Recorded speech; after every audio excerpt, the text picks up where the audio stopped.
The Storm on the Lake, Mark 4. Jesus had been teaching and healing the crowd beside a lake all day, and now he was very tired. It was nearly night time. "Let's cross Lake Galilee," Jesus said, and all the disciples agreed that it was a very good idea. They started getting the boat ready. "Come and rest here in the back of the boat, Master," said one of the disciples. With trained fishermen to steer the boat, Jesus was in good hands, and he instantly fell asleep. The disciples quietly steered the boat, but even the most experienced fishermen feared the storms that could start in moments on Lake Galilee. Suddenly, the wind began to moan and then to howl and shriek as if it were trapped amongst the hills. The waves were enormous, and they came toppling over the small boat.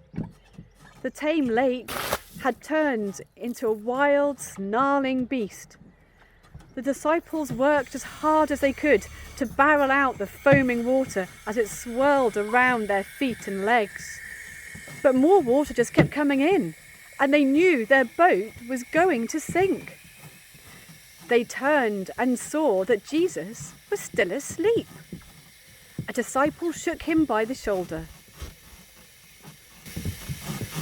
"Wake up! Don't you care that we're all going to drown?" He shouted above the noise of the wind.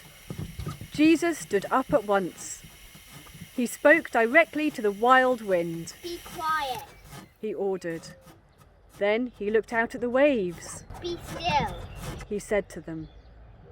At once, with hardly a whimper, the wind died down and the waves reduced in size to a calm sea. Then Jesus turned to the disciples. "Why are you so afraid? Didn't you trust in me?" He asked them. But they didn't answer. They were almost as scared by what Jesus had done as by the storm itself. "Who is he?" they whispered. "Who ever heard of a man who could give orders to the weather and be obeyed?"